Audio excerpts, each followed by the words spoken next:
Pour vous aider à aborder la nouvelle année, je vous ai préparé un tirage spécial. Dans ce tirage, nous allons voir les énergies dominantes pour 2022 dans 4 aspects de votre vie. Ces 4 aspects correspondent aux 4 maisons angulaires de votre carte natale, c'est-à-dire la maison 1, la maison 4, la maison 7 et la maison 10. Dans un instant, je vous explique à quoi ça correspond. Et je vais aussi vous tirer une énergie protectrice pour l'année ou un ange gardien pour l'année. Ce tirage, c'est un petit extrait du tirage que j'offre, du tirage annuel que j'offre sur ma page. Je vous mettrai les informations en description pour si ça vous intéresse. Pour une lecture plus complète, je vous conseille de regarder le tirage de votre signe solaire, signe lunaire et aussi de votre ascendant. Bonjour à toutes et à tous et bienvenue sur Vénus en exil. Si c'est la première fois que vous voyez une de mes vidéos, Vénus en exil, c'est une chaîne qui est dédiée à l'astrologie, la cartomancie et la spiritualité. Si vous aimez ce genre de contenu, je vous invite à vous abonner et à cliquer sur la petite cloche pour ne rater aucune de mes prochaines vidéos. Bonne année mes très chers Sagittaires, je vous souhaite une excellente année 2022. J'espère qu'elle vous apportera beaucoup de bonnes choses. Et on va voir votre tirage des énergies dominantes pour 2022. Pour les Sagittaires de signe solaire, signe lunaire ou ascendant. On va commencer par une première coupe qui va nous donner un peu une idée générale de 2022. Donc, 2022 avec la pensée amicale et l'appui, vous allez avoir beaucoup de soutien. C'est une année où vous allez vous rendre compte de qui sont vos amis, qui est autour de vous, qui vous soutient cette année. Aussi, ça peut être une année où vous allez soutenir beaucoup de personnes, où vous allez vous montrer, vous allez démontrer à vos amis que vous êtes une vraie amie, un vrai ami, et les soutenir. Donc ici, c'est une année de beaucoup de solidarité. Je pense que c'est une année où vous allez être solidaire, où on va être solidaire avec vous. C'est une très bonne année aussi pour les amitiés, vous et vos amis, votre relation avec vos amis, où vous allez vraiment vous prouver mutuellement que vous êtes que vous êtes là les uns pour les autres. Donc on va voir maintenant quelles sont les énergies dominantes. On va voir 4 aspects de votre vie, comme je vous disais au départ. On va commencer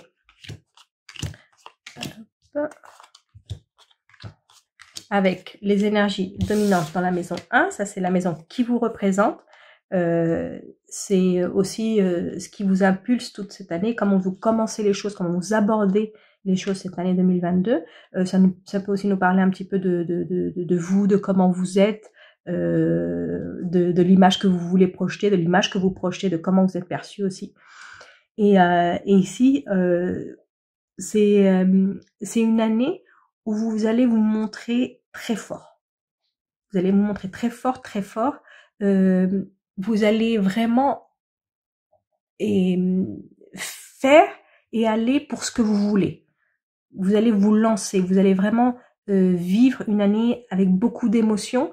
Et c'est pas une année en demi-teinte. Hein. Cette année, pour les Sagittaires, ça va être... vous allez vivre les choses avec passion ici, etc. De la passion. Vous allez vraiment... Quand vous voulez quelque chose, vous allez y aller. Vous allez y aller, quitte parfois à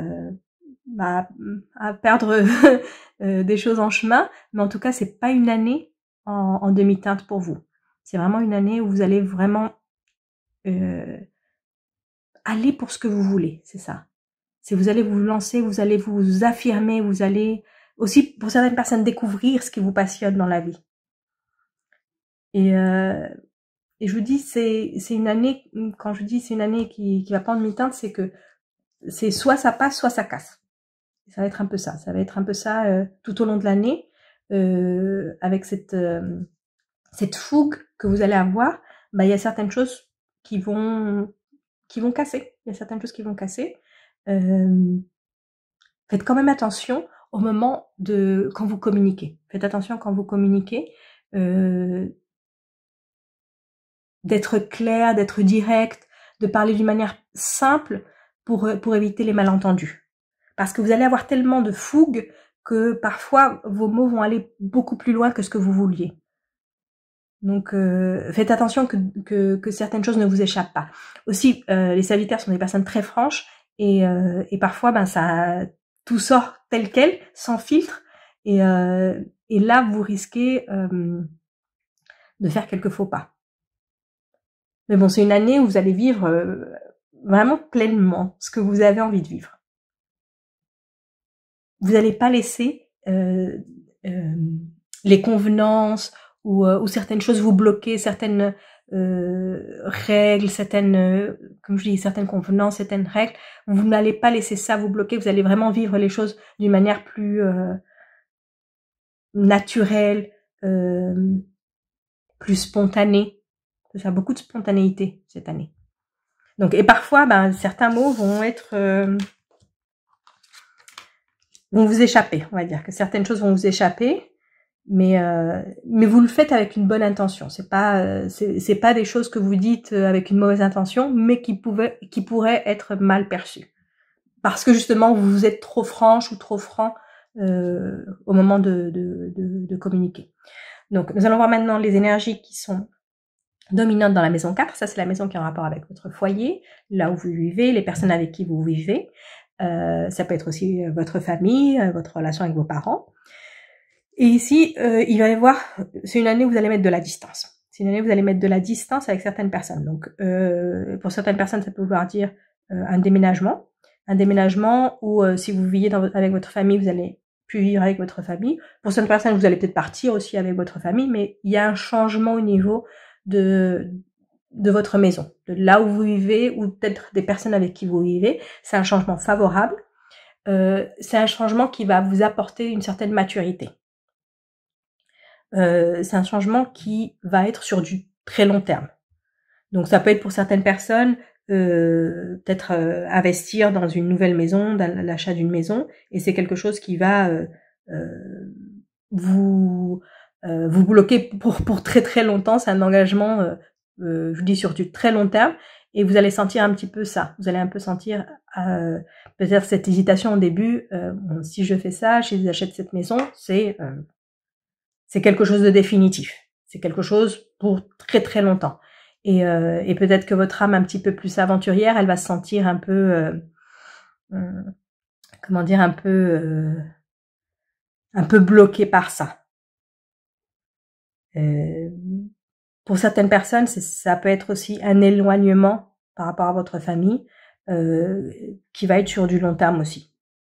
Donc, vous éloignez de votre famille pendant pour une raison, enfin peut-être ça peut être pour le travail, ça peut être pour une autre raison, mais vous vous éloignez, et cette distance, ça va durer pendant longtemps. Ça va durer pendant longtemps. Pour certaines personnes, ça va être quelque chose de définitif. Pour d'autres, ça va être plusieurs années. Ça va être comme une manière de vivre pour plusieurs années. Et vous allez le sentir comme quelque chose de difficile. Donc ici, cette fatalité, je l'interprète de deux manières. Soit pour les personnes qui sentent cette séparation difficile, ça va être ça. Et pour d'autres personnes, c'est s'engager à être quelque part pendant très longtemps qui va être difficile. Ça va dépendre un petit peu de la situation dans laquelle vous êtes, et surtout au niveau de l'étape dans la vie dans laquelle vous êtes. Ça va pas être la même chose pour les personnes qui commencent tout juste leur vie de famille, et qui décident de s'installer avec leur famille dans un nouvel endroit, commencer une nouvelle étape, et qui va être pour du long terme. Ça peut être un peu faire un petit peu peur, ou pour des personnes qui vont devoir s'éloigner de leur famille, s'éloigner d'un peu ce foyer qu'ils avaient construit, et c'est là que ça va être difficile. En tout cas, c'est une nouvelle aventure. C'est une nouvelle aventure, mais c'est une nouvelle aventure qui va durer très longtemps, qui demande un engagement à long terme. Donc, quelle que soit la nouvelle modalité dans laquelle vous allez vivre, c'est quelque chose qui va être sur du long terme. C'est pas quelque chose de provisoire. Et donc ça peut être, ça peut faire peur. Ça peut faire peur. Ok, donc maintenant on va voir les énergies dominantes que vous avez dans la maison 7. Ça, c'est la maison qui nous parle du couple. Ça peut être aussi les partenaires en affaires, pas seulement le couple. Hein, c'est la relation avec l'autre. Et ici, on a de très très belles cartes, avec la carte de l'amour, l'étoile de la femme et la table. Donc c'est pour les couples, c'est une année excellente. Si vous êtes célibataire, c'est aussi une année excellente. Pour les personnes qui sont en couple et qui songent à se marier aussi, c'est une très bonne année. Si vous voulez prendre un engagement cette année, c'est aussi une très bonne année. Tout ce qui est relation de couple est très très favorisé. Ici, on a 2 Vénus, donc c'est une excellente année pour vous mettre en couple, pour faire passer votre couple à une nouvelle phase. Ça va être beaucoup de moments agréables. Ici avec la table, beaucoup de moments agréables, de célébration. C'est pour ça que je vous dis, peut-être certaines personnes vont se marier. C'est une très bonne année pour faire une célébration comme ça. Peut-être un anniversaire de mariage.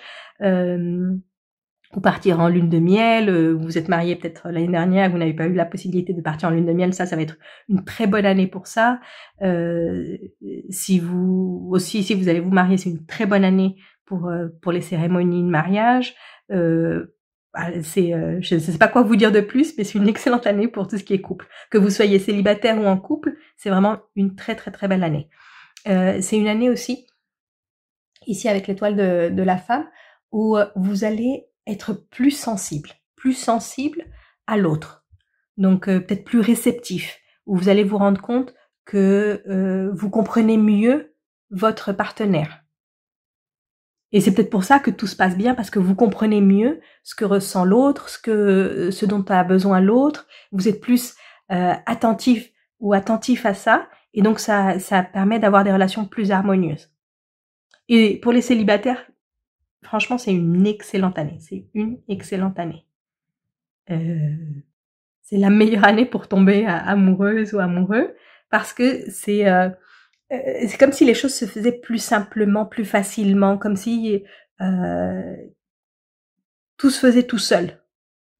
C'est une année vraiment favorisée, enfin qui favorise beaucoup les relations de couple, les relations amoureuses. On va voir maintenant les énergies que vous avez dans la maison 10. La maison 10, c'est la maison qui est en rapport avec votre carrière, votre projection dans la carrière. Ça peut être aussi votre statut au sein de la société, votre statut au sein d'une entreprise aussi.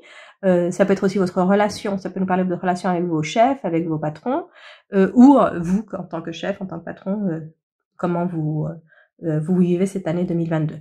Donc ici, on a la paix, la découverte et la ruine. Donc ici, je sens qu'il y a deux moments dans l'année. Au début, ça va être une année plutôt tranquille, où vous allez commencer peut-être à envisager de nouveaux projets, mais l'un de ces projets ne va pas aboutir. Donc préparez-vous à avoir au moins un de vos projets au niveau carrière, si vous aviez un nouveau projet que vous vouliez lancer, ou qui au milieu de l'année vous vous rendez compte que vous avez envie de monter un projet, il y en a un qui va pas marcher, mais que ça ne vous décourage pas. C'est une année où vous allez être plutôt tranquille au niveau de la carrière. Pour certaines personnes, ça va être comme commencer un petit peu à avoir de l'avancement, mais comment dire, faites attention aux propositions qu'on vous fait. Donc, il y a des propositions qui peuvent être très très alléchantes, mais qui ne sont pas aussi bonnes que ce qu'elles paraissent. Donc, faites attention à ça. Il y a des opportunités. C'est une année où il y a des opportunités, mais ici les cartes, elles vous disent d'être assez prudent avec les opportunités qu'on vous offre, parce que toutes les opportunités ne sont pas bonnes. Il y a une opportunité qui pourrait paraître quelque chose de positif, quelque chose qui vous apporte de l'avancement, quelque chose qui vous fait avancer au niveau de votre carrière, mais vous allez vous rendre compte qu'il y a beaucoup de sacrifices à faire. Donc c'est peut-être, je sais pas, on vous propose une promotion et le poste, c'est pas forcément mieux payé, c'est beaucoup plus de responsabilités et ce qui va vous apporter beaucoup plus de stress et qui ne va pas vraiment représenter comme un avancement pour vous. Ça peut être quelque chose comme ça. Donc, les propositions qu'on vous fait, on va vous faire des propositions. Il va y avoir des opportunités pour vous. Ici, avec la carte de la couverte, il y a des opportunités qui se présentent pour vous au niveau de la carrière, mais il y en a une qui n'est pas bonne. Sachez évaluer les propositions qu'on vous fait. Creusez un petit peu plus. Posez des questions. Ne prenez pas tout ce qu'on vous dit pour argent comptant. Hein. C'est vraiment regarder dans le fond des choses et regarder les conséquences qu'ont certaines de vos décisions. Mais bon, je vous dis, c'est au pire, on n'avance pas, on reste un peu pareil. Donc, s'il y a certaines opportunités que vous devez laisser passer, Peut-être que c'est mieux de laisser passer certaines opportunités parce que d'autres choses viendront, d'autres choses meilleures. Surtout si vous avez une situation stable en ce moment. Essayez de maintenir cette stabilité en 2022. Parce qu'ici, les changements au niveau de la carrière, ils vont pas être forcément favorables. Hein. Certains vont vous demander beaucoup d'efforts, beaucoup de sacrifices, et je ne sais pas si ça vaut vraiment la peine. Peut-être que ce que vous avez en ce moment est mieux que ce qu'on vous offre. C'est ça, ouais, c'est ça. Peut-être que ce que vous avez en ce moment est mieux que ce qu'on vous offre. Donc, à vouloir changer, vous risquez de tomber sur quelque chose de moins bien. On va voir maintenant quel est votre ange gardien, quelle est votre énergie protectrice pour cette année. Votre message d'échange pour les Sagittaires. Ok. Donc ici, on vous dit de prendre les choses en main. Ici, c'est l'énergie protectrice, c'est votre force. C'est votre force intérieure, c'est ça qui va vous protéger cette année. C'est de prendre les choses ici. On dit avec autorité, de prendre charge avec autorité. C'est de vous rendre responsable. C'est de vous sentir responsable de ce que vous faites. Donc, et c'est une année où vous allez devoir vous être forte et être sûr de vous, être sûr de vos décisions. Vous allez être appuyé dans ça. Vous allez être appuyé dans ça, c'est l'énergie qui vous protège. Donc cette énergie d'autorité, elle va vous protéger. Si vous êtes responsable de ce que vous faites, si vous prenez vos responsabilités, les chemins vont s'ouvrir pour vous. Donc c'est une carte assez forte hein, ici, la carte du Lord, qui vous dit de prendre le taureau par les cornes cette année. C'est ne pas hésiter, ne pas faire preuve de faiblesse, ne pas hésiter, prendre le taureau par les cornes et aller de l'avant. Et ça, c'est l'énergie qui vous protège. Donc vous serez protégé tant que vous prenez vos responsabilités, vous allez être protégé. Donc voilà, ça c'était votre lecture des énergies dominantes pour 2022. Je vous souhaite encore une excellente année et je vous retrouve très bientôt pour une prochaine vidéo.